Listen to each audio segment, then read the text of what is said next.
Yes.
specific actions. It's mostly full of rubbish, junk, non-coding material. It does have, obviously, some elements which have to work, because if your male ancestor didn't actually have the ability to produce what makes a male, and indeed the actions that needed to make a child, your surname line dies out, doesn't it? It's very important that the males are fertile. So it does have some genes on it which do actions. There's about 27, I believe, genes which have to function on a Y chromosome to make a male fertile and pass on that information to the next generation. But this is stupid things that you might have on your Y chromosome if there were genes like, how to spot an aeroplane and spitting, sitting on the toilet seat reading, all these stupid things that males do that females clearly don't do very much better than us. But if you like, in a fictional world, that's what a Y chromosome might contain. Now, in order to be able to get the results of a DNA test, which genealogists can use, and I hasten to add, these are not the things you see on Crime Watch. These are not crime scene tests. It's not looking for who might be a suspect at a murder or whatever it may be. And they are not paternity tests. So they are not working out whether you are really the son of your father necessarily in the straightforward paternity type way. So these are tests designed for looking at the origins of you, if you like, your deep-rooted ancestry, and tests that can be used in a genealogical context. And there are a number of companies, nowhere near as many as they used to be, that now do DNA tests that we can purchase reasonably cheaply and use for answering questions in your genealogy. There are not many of them left because they're all slowly being subsumed into the bigger companies, which may or may not be a good thing. Obviously, if you've got a big company charge a smaller price, and it can compile bigger databases, which is what we need to be able to compare ourselves with other people. However, it was quite nice when there were more companies because, in a way, some people like to say, I only want to use a British company. And there really aren't any of those. They're all being Ancestry, Family Tree DNA are slowly collecting all the other companies into their net, into their web. So DNA Worldwide is one British company, but even that now uses Family Tree DNA to do tests. So although it's British based, you're actually not getting a British company that's doing your tests in-house, if you like. DNA from Ancestry you can get. Obviously Ancestry has got on the bandwagon of doing DNA tests with filing databases from the results. And clearly by far the biggest company now is Family Tree DNA, which is in the States. Of course, is Ancestry. And you can see from this the typical cost of a test that you might want to choose is somewhere around the region of $150, $180, $200. But of course, that's the cost for each test. If you want to do 10 tests, you can calculate how much that's going to cost. What happens is you pay your money online and the test kit is then sent to you. But it's been Ancestry kit, DNA test, DNA Worldwide test kit, or whatever it may be. You then take the brushes out of the kit and you swab the inside of your mouth. So it's not a blood test, it's purely collecting loose cheek cells, and on the end of the brush, those are gathered by wiggling it about. You then put it into the appropriate tube that's come with it, and you fill in the form that gives them permission to test it and what to do with the results, and you then send it back to the tester. And depending on how quickly they do it or what their workload is or whether they have any problems, you will get the results sent to you by email, probably within about 3, 4, 5 weeks, something like of that order.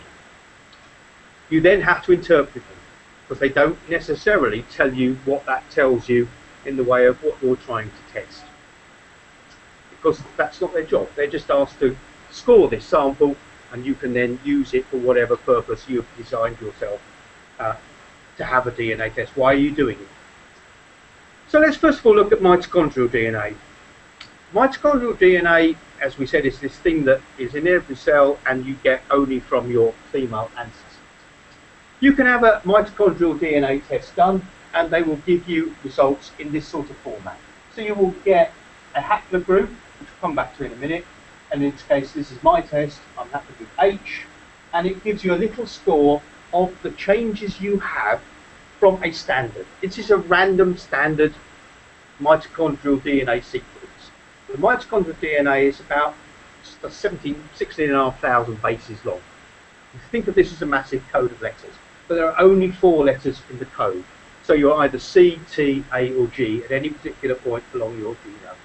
There are 4 chemicals that you don't have to understand really. But it will give you the changes from this reference sequence that you have in your mitochondrial DNA.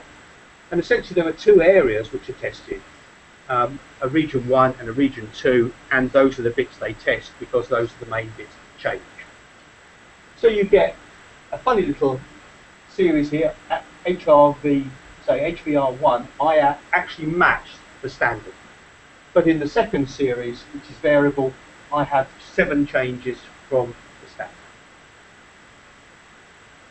They actually tell you exactly what your code looks like at those 2 regions, and where there are changes here, for instance, it shows you whether you've got a mutation, an addition, a deletion, whatever it may be.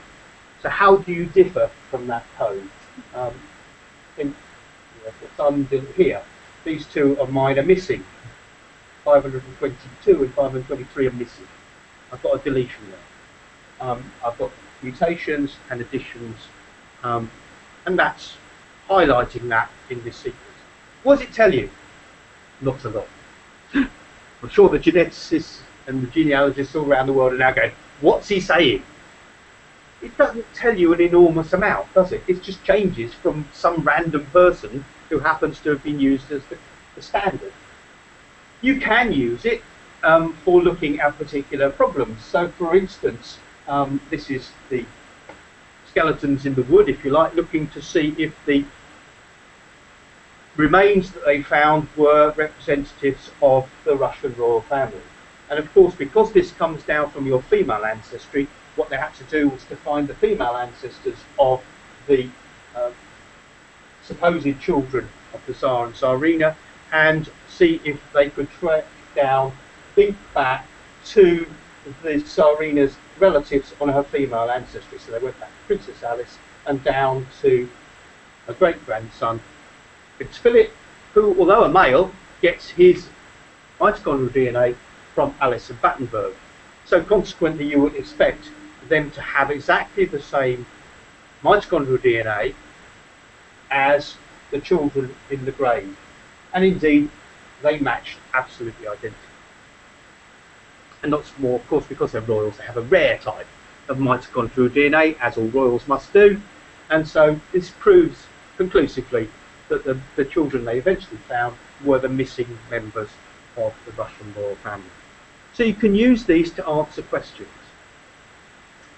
But mitochondrial DNA doesn't have the sort of changes that we can really use as genealogists, which the Y chromosome does have. So it's nowhere near as useful, genealogically speaking, as the Y chromosome. But you can track the changes of the mitochondrial DNA around the world, starting off, of course, with Eve, if you like, in the middle of Africa, about 140,000 years ago, and you can track the passage of her descendants around the world, and as they move, the mitochondrial DNA mutated in certain specific ways as the family, if you like, her descendants moved around the world, and you can track those in terms of time period and the geographical migration. We know from other sources is the way that humans spread around the world.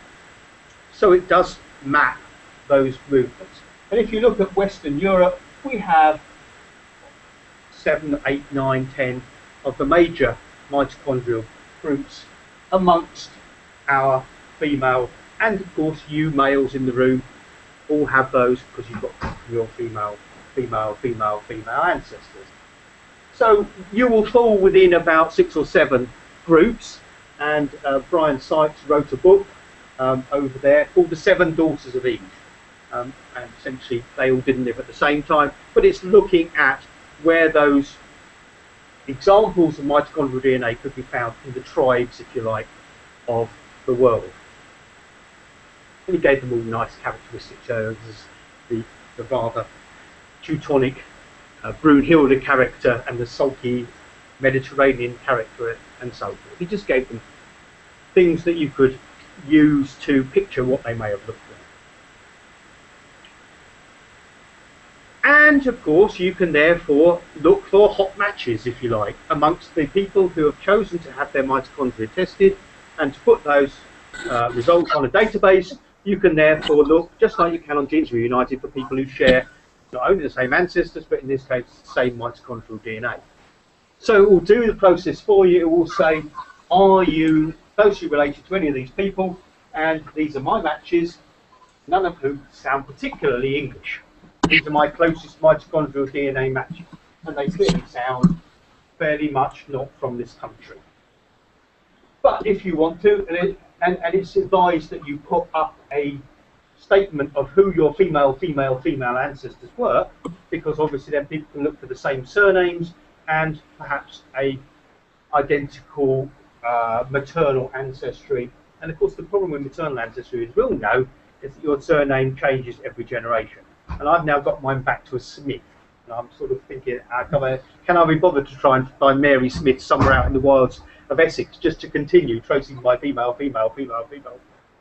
Probably not. But this lady here who matched with me and did contact me, she gives me information about her earliest known maternal ancestor.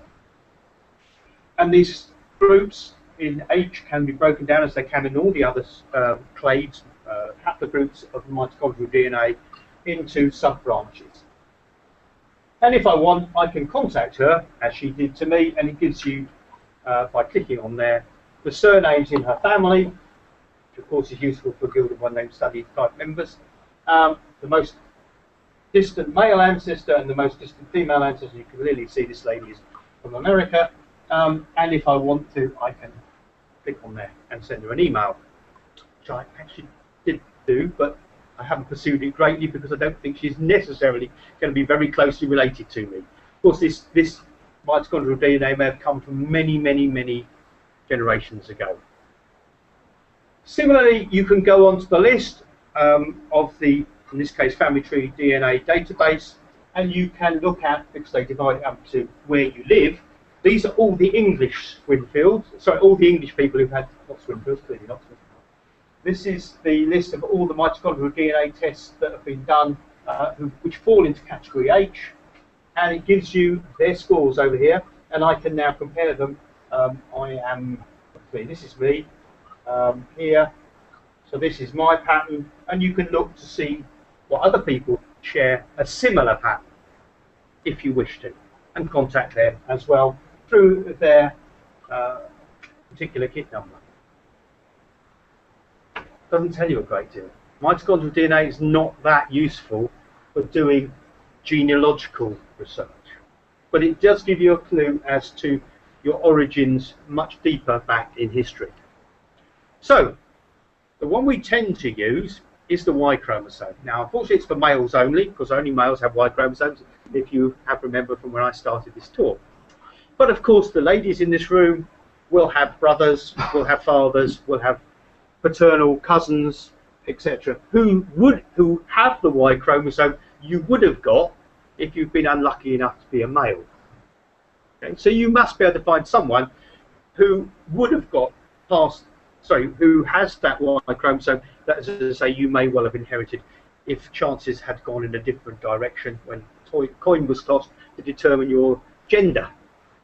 So you should be able to look around in the family and find someone who may have a different surname than you, but would have got the same Y chromosome that goes along with the surname that you perhaps are studying. So there are two types of variation on the Y chromosome. The first one that looks at deep ancestry is what's called the single nucleotide polymorphism. This type of change here. It's a change where a mutation happens and one of the letters changes from one male to his male offspring, from, in this case, T in the code to an A. It's a single point mutation change. Now these happen pretty rarely in history. This is the sort of mutation rate you might expect to find for SNPs, as we loosely call them, because we can't bother to keep saying single nucleotide polymorphism, so we call them SNPs, which is quite apt for males, really. You've had the SNP, not quite the same sort of SNP, but that's what we abbreviate these to. So single nucleotide polymorphisms are a change at some point in history, changing one of the letters in the code to another. Now, clearly, this type of change would be very useful if it happened in the bit that didn't do anything important. Because if it does something important and stops males being fertile, it doesn't get passed on. So you want this to occur in the non-coding bit, which I basically call the junk. But I'm not supposed to call it junk, but I am. Right? It's the bit that does nothing. It's the filler, the packing amongst the genes. So you get these single nucleotide polymorphism changes very rarely in history. So these are looking at events that took place many generations and years ago, but which are then passed on, probably unchanged, to those male descendants of that person in which that mutation took place. So that will divide your population of males into specific haplogroups, as we call them. That's a word you're going to have to remember, haplogroup. Or they're also called clades, and these are based on these SNPs. And if you look at these major mutations, and these are given numbers like M201, P25, things that have happened many years ago in the past, which have divided up, and if you could turn this around the other direction, if you like, it looks like a pedigree, doesn't it? Here's Adam, if you like, at the top, and this is his male descendants down specific lines in which are governed by this SNP, for which all those descendants, those males, have that specific mutation. And in fact, it matches nicely with what we know about the migration, just like we looked at for females on the mitochondrial DNA, for males down those same geographical mutation, migrational pathways. So if you happen to be in haplogroup D, E, F, G, or J, you are descendants, if you like, this is very simplistic, of the expansion of Neolithic farmers from the Near East.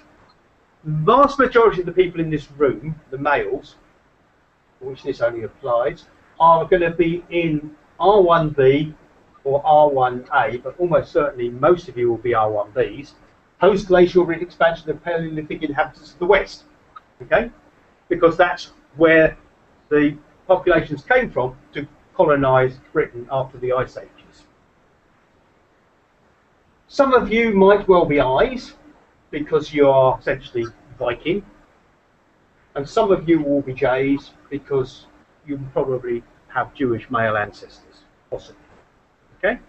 So those are the major categories of people you expect to find in Britain. And indeed, you can do exactly the same thing, looking at this family tree DNA map of the migration of humans. Here's Adam, and most of his descendants were originally A's, etc. And then as it's spread out across all the parts of the world, again, we have specific types of male Y chromosomes, haplogroups, which are characteristic of particular geographical regions. And indeed, you can look at the whole population of the world, and you can score on pie charts like these where you would expect the major accumulations of those haplogroups to be. And so here's Western Europe, and here's the majority are in R, which is this purpley bit. 70% of English males are going to be in R. Some will be I's, as we said, you know, maybe 10% will be I's, maybe a bit more than that, and some will be E's, possibly because they come from the Mediterranean, and some will be J's. But those are the major things you expect to find amongst males in Western Europe. There is a second type of mutation. There is the possibility in the same non-coding regions that a small section, maybe 3 or 4 letters, will replicate. So instead of having, in this case, this male having 5 repetitions of CTA, which are called microsatellites, or they're also called short tandem repeats, STRs, when he passes on his Y chromosome, for some unknown reason, 6 copies of that go on, and maybe in the next generation 7, or it might go many generations without changing, but then it might change to back to 5 for no apparent reason. It's just a stupid mutation. Okay? But this happens along many places along the Y chromosome. There are many marker sites where this copying process goes wrong, and you get a number of different numbers of repeats amongst males. And it can change from father to son, or it might go many generations and then change, whatever, or maybe other change. But there are many markers where this scoring can be done. And this happens much, much more frequently. Some sites mutation much more frequently, others much rarer, but in general it's about 0.2% chance that such a mutation is going to happen somewhere along the Y chromosome. So this thing gives you should we call it I don't know, a picture of what happened many years ago, many generations ago, hundreds of generations ago. This tells you the much more refined nature of changes from generation to generation. So using these 2 scoring methods, you could probably come up with a picture of where you fit into the whole tribes of males. So the STRs mutate 200,000 times faster than the SNPs. Now, when you get your results back, you'll get some pretty picture. It's some sort of certificate or pattern, which just gives you the marker name, the number. So this is marker 19A, 19B, 385A, etc., and the number of repeats that that male has at that site. Doesn't tell you anything. It's as useless as getting a picture of your coat of arms for your surname, because it ain't yours. Well, in this case it's yours, but it doesn't tell you anything of any great use on its own. If you go down to a bucket shop, you know, at Christmas and say, I'll get a picture of the Swinfield coat of arms, you won't get the Swinfield coat of arms because there isn't one. So the computer that generates those will come up with some variant and give you a coat of arms which you'll be happy with if you don't know any more about it. You go away, you frame it, you put it on your wall, say, this is the Swinfield coat of arms. No, it isn't. And anyway, I'm not entitled to use it anyway, if it was mine. So a certificate in its own is useless. What you're trying to use it for is to answer genealogical questions. Can I compare my STR pattern, as this is, with other males for the purposes of trying to see which are my closest relatives on the database? Or, secondly, how can I use the tests, the results of the tests, to answer genealogical questions about the authenticity of my male line descent? Right, so those are the 2 things that you really should be using these tests for, the STR. So we have these 2 types. This looks at the ancient tribes, if you like. This, scoring the haplotype for any man, can use you to compare different males.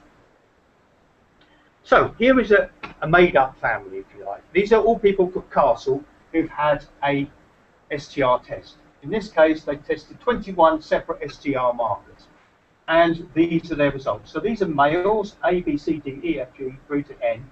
These are their sample number. These are their names, their surnames as used now, and these are the scores of these 21 markers.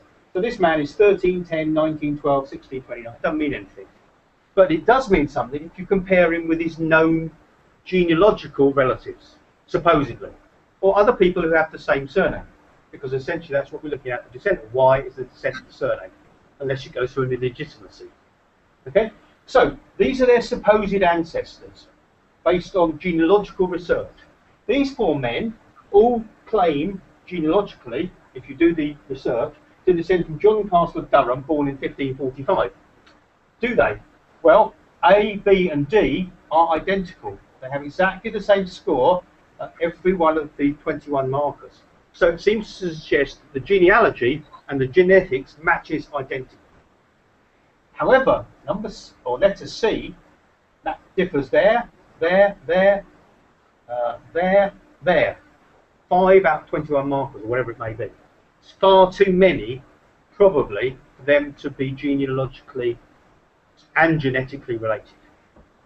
In other words, the family tree compiled from the sources differs from what the genetics tells you.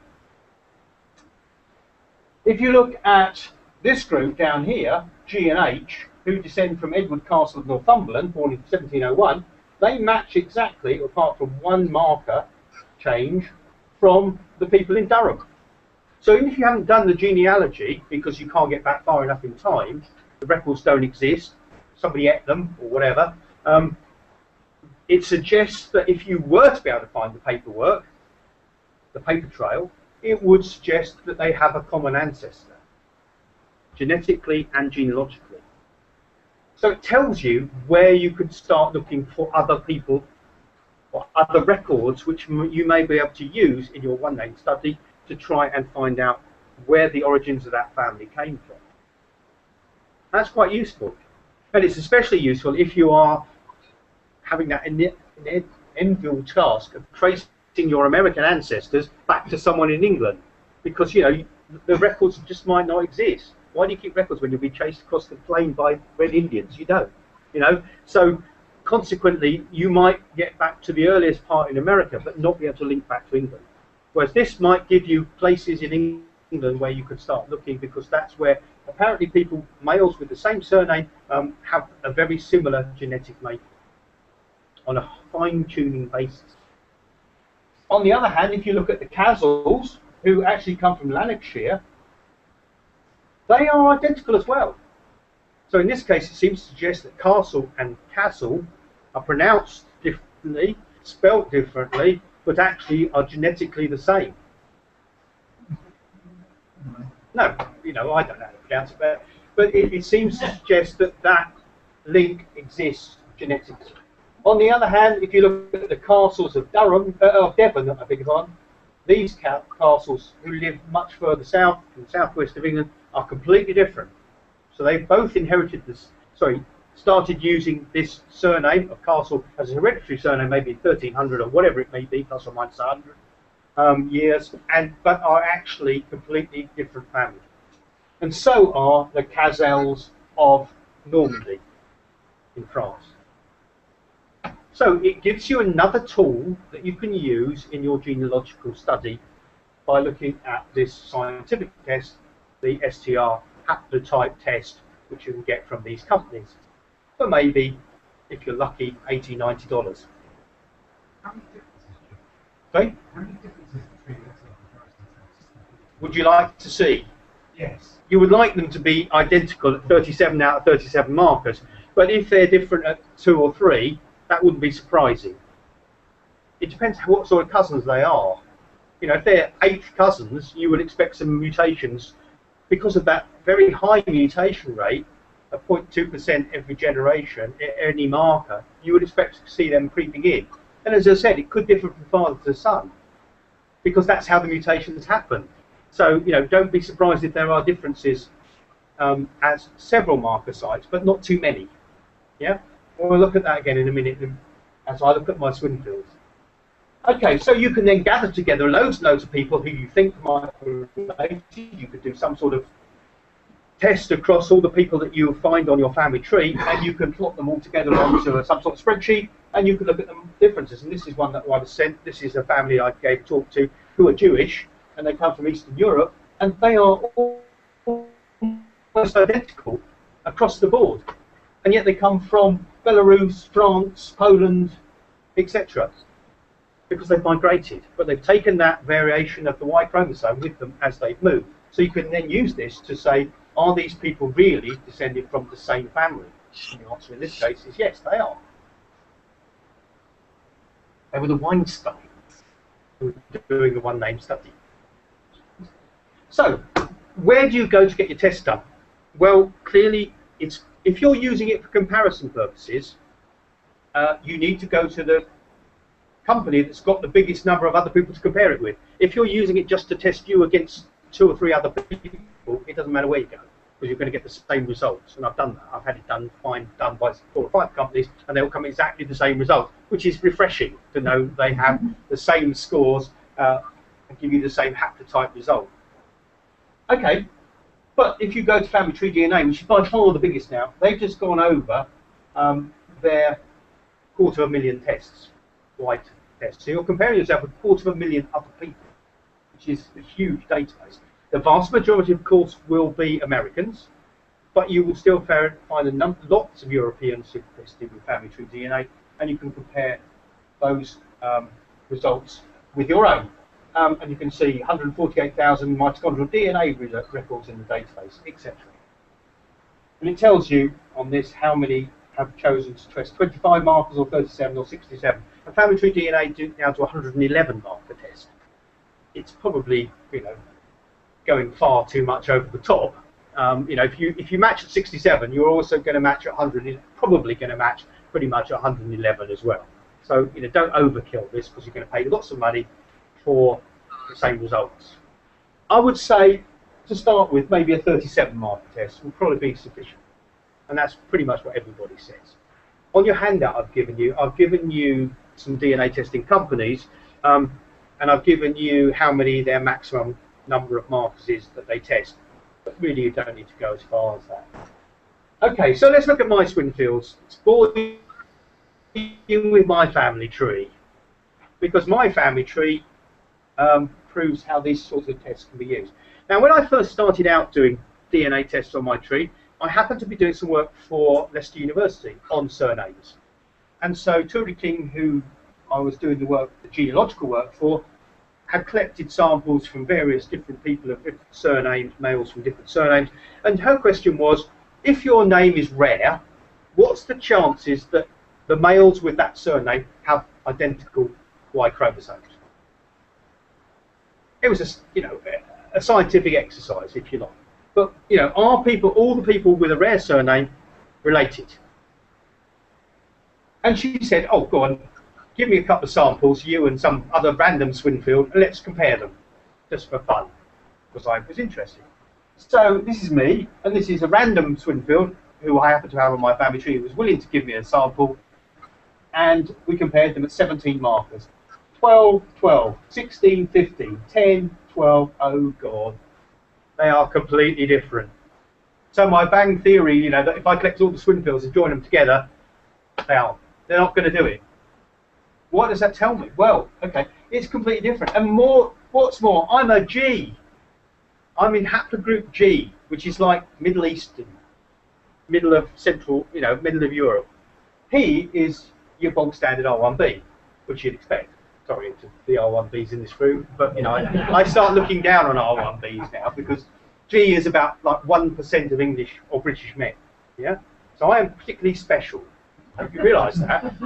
But what it tells me, and sorry for the plug, it tells me we cannot be genetically related. Well, we are genetically related, because eventually we are back to Adam, but we are not close enough genetically related to be both Swinfields from the same common ancestor who inherited or took on the use of that name. How am I going to prove where it's all gone wrong? What does it tell me about the Swinfields? There are only two alternatives. The surname of Swinfield does not descend from a common ancestor. It was chosen by two different unrelated men as a hereditary surname in about the 13th century. Is that likely? No, it is not, since we are very rare. There are only about 840 births registered in this country between 1837 and 2005. So that would have to mean that there are two distinct families of Swinfield who are sharing this very rare surname but don't actually come from the same root. I don't think that's likely. So the much more unfortunate scenario is that one, or indeed both of the Swinfield lines are not pure. In other words, although we think we are Swinfields, we are not. We have got some other rogue male, like Smith or Jones or Evans or Kimball, who's chosen to philander with one of our female ancestors and introduce a rogue Y chromosome. So I'm actually scoring some other person's Y chromosome and not a Swinfield Y chromosome, which I think I've inherited with my surname. So it's telling me one of those two things must be the case. Now, of course, we know that many of our lines have hidden illegitimacy in them. We can't prove it, but we know, none of your female ancestors were, nice and faithful as they should have been. They philandered, and they found any old male who they fancied having a bit of fun with, and that Y chromosome, if it relates in a child, results in a child, is now introduced into that surname line. So how many of our surname lines are pure? Not that many, I suspect. Over the generations, what is it, 7 centuries, 30 generations since her surnames became hereditary. So if you think your genetic family tree and your genealogical family tree are one and the same thing, you're in cloud cuckoo land. It doesn't, it's not, most of the time it doesn't have. I actually can't show you. I didn't bring examples along, but I will maybe mention it later. Okay, so let's get even closer to home. Let's go to one of my cousins I know is related to me. This is me. This is with DNA Worldwide. I just tried another company out. And this is Derek Swinfield, my 4th cousin. 16, 14, 14, 11. Oh, God. It's getting too close to home now. I'm beginning to look at my father and think, do I actually look like my father? Or is he just somebody who I call Dad?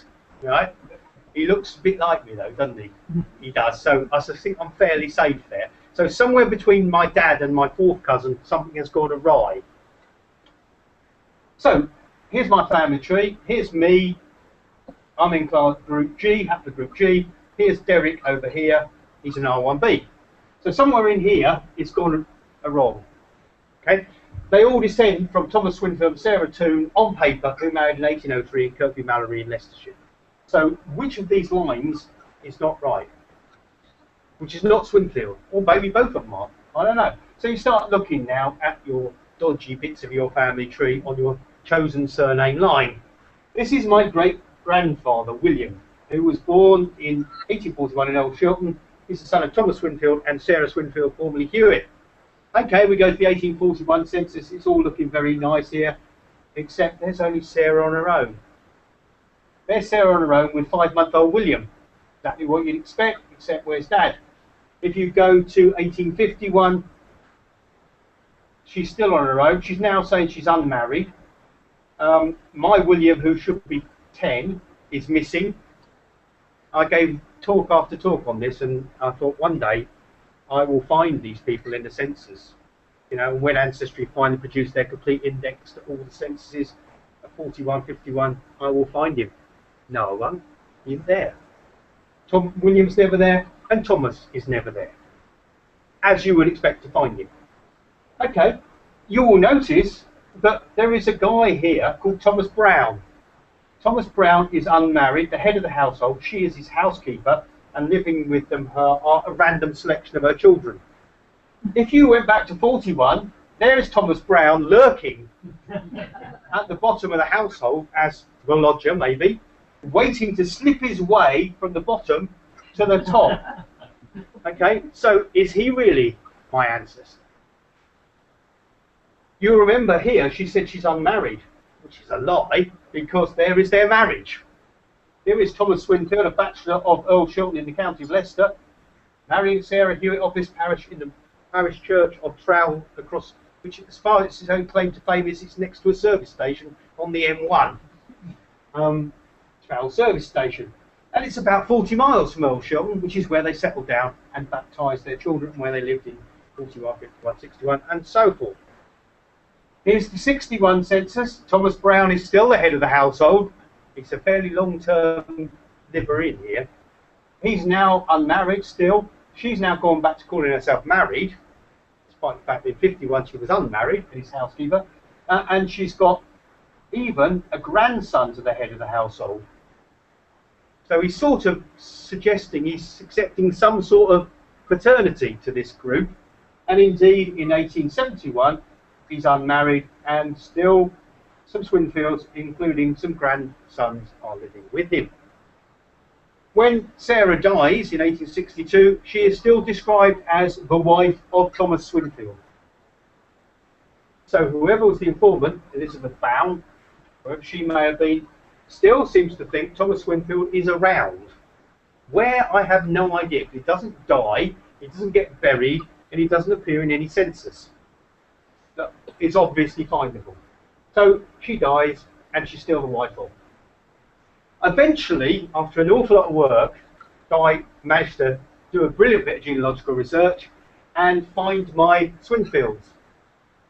They are here, called Hewitt, because there is William Hewitt, aged 9. It's exactly how old he should be. He's a coal miner, born in Shilton, with his brother Richard Swinfield, who are living with the Hewitts. Remember, Sarah's maiden name was Hewitt, so they've actually, the numerators got it completely wrong in these lodgers. They've just dittoed as Hewitts. So that was one problem solved. That's where William is in 1851. 1861 is in the army, 1871 and 81 is in India, so he's not going to exist, and so forth. So I've sorted out William. You might interested to know that Richard Hewitt, who is actually Richard Swinfield, marries as Richard Brown. Honest, he does, and that's been proved by by a descendant of his, who just found me through Genes United, said, I'm looking for a Richard somebody, Brown, who was born in El Shilton. I see you've got a Richard Swinfield on your family tree. Is he the same person? And he is, because he starts calling himself Brown, despite the fact that he's a Swinfield. Eventually, I found this guy, Thomas Swinfield, who's born Earl Shelton. This is in the 1851 census, in Calverton, in Nottinghamshire, like 40 odd miles away from Earl Shelton, where his wife purports to be living with the kids. He's actually misindexed as Swanfield, S-W-N field. You can understand why. In 1841, and before we move on, you'll notice he's got a daughter called Elizabeth, who's 11, who is exactly the same age as my William, who purports to be his son. So unless he's got a bike and is prepared to ride up and down between his two families, up and down the M1, he is not going to be really the father of William. He can't be in two places where he can, but it's unlikely. If you go back to the 1841 census of Calverton, there they are. He's now called George. So he's George Swinfield, age 30. He's still living with Maria, who's now calling herself Maria Swinfield. They never married. They couldn't, because he was still married to Sarah. And they have this daughter called Elizabeth, who's actually registered as Elizabeth Swinfield Cooper in the birth indexes. Which at least proves, that it's the right guy. But for some reason, he calls himself George. Whether I couldn't find him. When I was actually looking at family search one day, just shows you should revisit it quite frequently, because here's his baptism in 1808, son of Thomas and Sarah. And if you just scan up the page, as you do on a rainy day or cold winter's night, when you start doing your genealogy again, don't you? 1880 census, Portsmouth, Rockingham, New Hampshire. Thomas Swinfield, right age. If you go up here, Thomas G. Swinfield, Rockingham, New Hampshire, age 60. You go to the census returns, here they are. Same old family, Thomas and Maria and Elizabeth. She's now a married woman from Warburton, and they're living in Portsmouth, New Hampshire. She says, well, I could never find them, because they emigrated in 1854. They got fed up with living here, and they shoved off. We became Chartists, basically, and shoved off. And eventually, having done a lot more research, there he is. Buried at Portsmouth, New Hampshire, Thomas George Swinfield. Where he got the George from, I have no idea. But there he is on the gravestone with Elizabeth, his illegitimate child that he had by.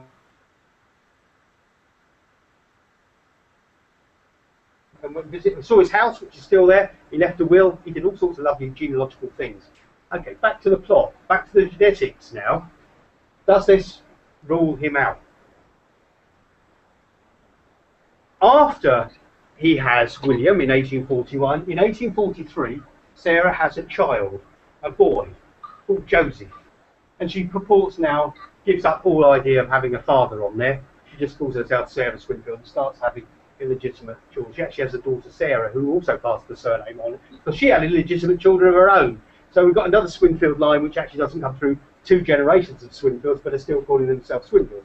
But this guy, Joseph, if he has male descendants, should have, if I'm not who I think I am, the same Y chromosome as me, because he has maybe the same father. So if I can find the male descendants of Joseph Swinfield and test them, what does that tell me? Well, here they are. This is me and Joseph, descendant. Here they are, 14, 22, 16, 10. I match him, but they don't match these other two Swinfields, who are Paul Frederick, who lives in England, in Lincoln, and Andrew John of New South Wales, who turn out to be fourth cousins once removed and match at 34 out of 37 markers. So they're still quite closely matched. I've just finally got Andrew John to do a test. He's my first Australian Swinfield, and they match exactly with what you would expect a typical English Swinfield to be. So it proves that the plants that went to Australia and the plants that stayed here are genetically related, but not to me and not to the descendant of Joseph, because we're G's, and so we're a completely different tribe, if you like, to all the other Swinfields, which explains why, when I had my first test, Peter and me done, we're completely unrelated, genetically. So, here we are, there's Derek over there, R1B, there's me, and here's Thomas, who purports to be my ancestor, and there's Thomas Brown, the lodger. And coming down here to Joseph and to me, which do we descend from? We come down this line here to the descendants of Geoffrey. The only other Geoffrey Swinfield there is ever been in the world has a son who I tested, and he's a G. So I can, with 99% confident, well, I know, no, it's 100% confident that Thomas Swinfield is not my ancestor, and 99% confident that the long-term lodger, Thomas Brown, is my ancestor. So I've been doing a one-name study now, as I said, since 1980 when I joined the guild, and I'm not a Swinfield.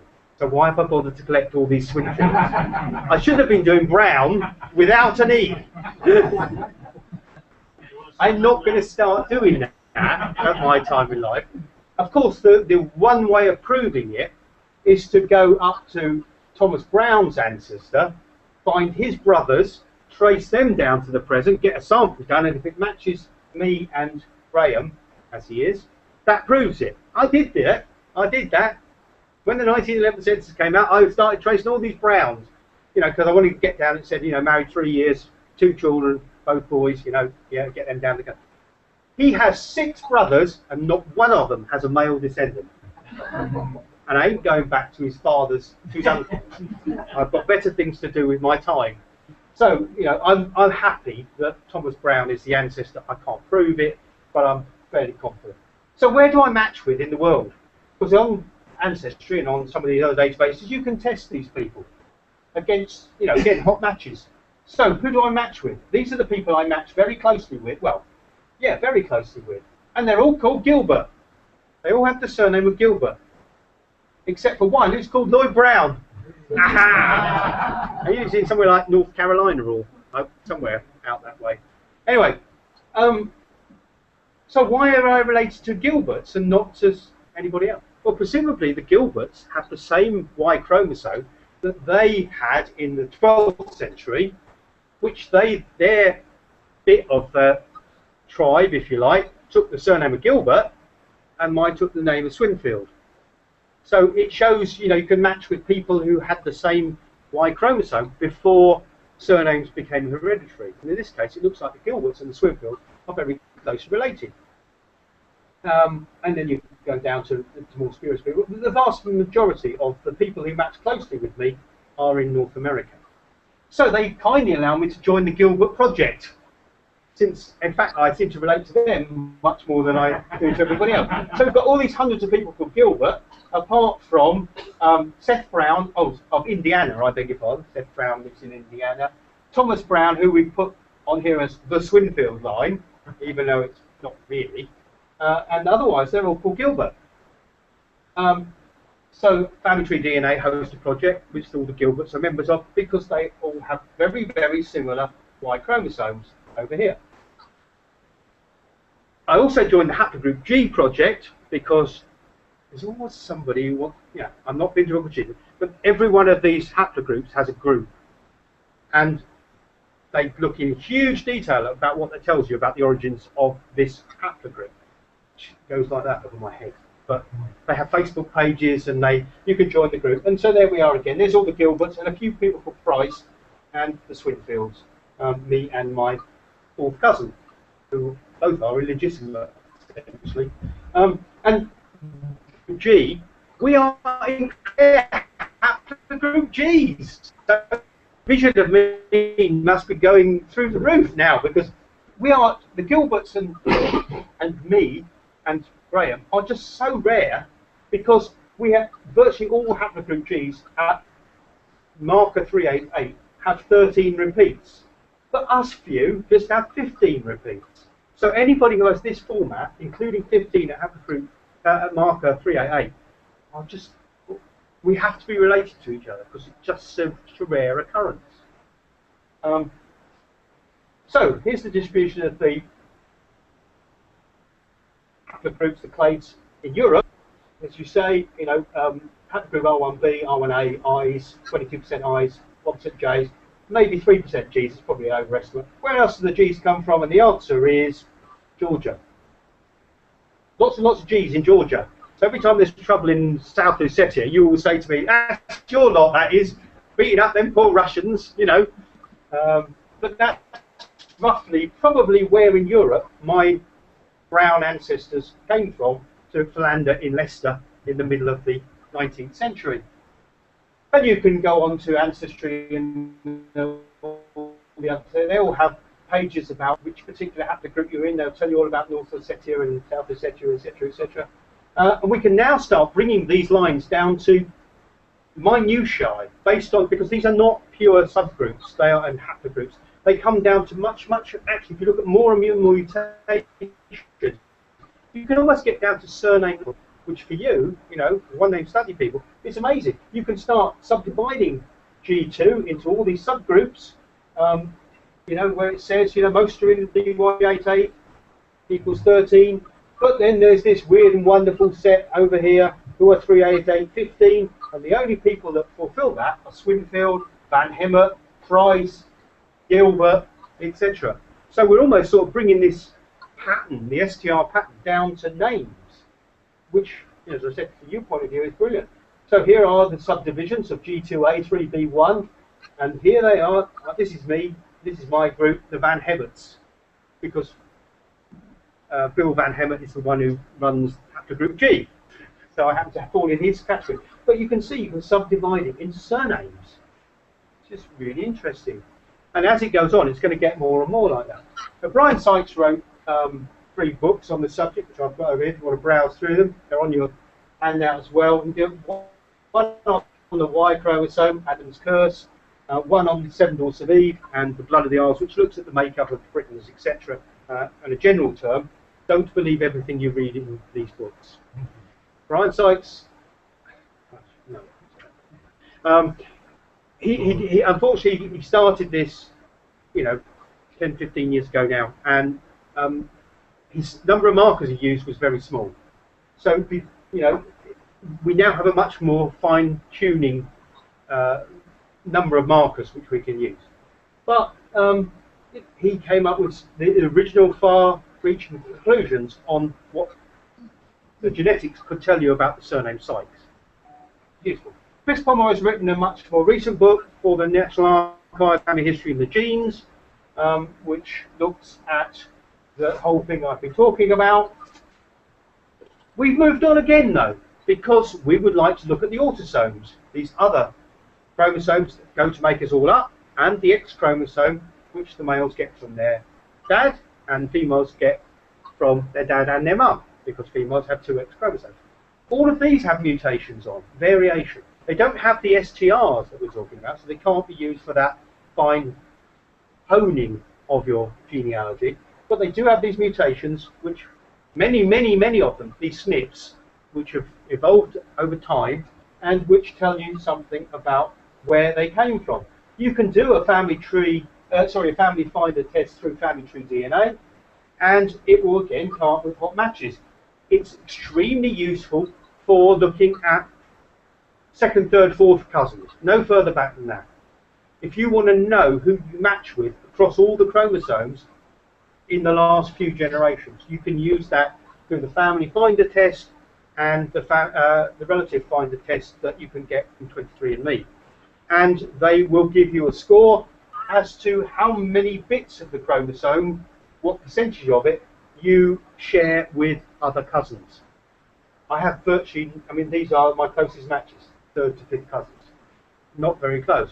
But, of course, this is an extremely useful test if you don't know who your ancestors were. If you were a foundling or a child of a serviceman who came to this country and you don't know who he is, you may be able to look around through all the parts of your genome and see if you can find people who match very closely. And of course, because the vast majority of these people are going to be Americans who've done this test, that might be a very clever way of finding which serviceman might have been in this country at the time your granny was conceived in 1940 or whatever. Yeah? So it's very useful for adoptees and illegitimate offspring. And you can match, you know, which bits of these chromosomes match with these people. And this length matches with this woman, this length matches with that. Not very close, because you expect to see this covered in colour if you were close. You know, if you were looking at yourself and your first cousin, they would be covered in colour, because you would be sharing lots of bits of the chromosome that you've got from all these ancestors with those people. 23andMe, as I say, another company also does a relative finder test, does exactly the same thing, but they've also, so for instance, you may even be able to say that's the Griffin DNA. That bit is come down through my Griffin female, male, female, male, female line, because those are, because those of you doing, you know, one name studies aren't always doing a male line, are you? You're not always choosing your father's father's father's surname line. You might be doing your, you know, maternal grandmother's line, which would have come outside the range of these types of tests we're looking at. So, as a subdivision of this type of test, if you like, what it can also do is to look at parts of the genome which make you susceptible to disease, and that other people like to look at that as well. You know, are there elements, genes, which have mutated, which give me susceptibility to a particular abnormality. And what I'm just going to show you, this is Catherine Borges, who's eminent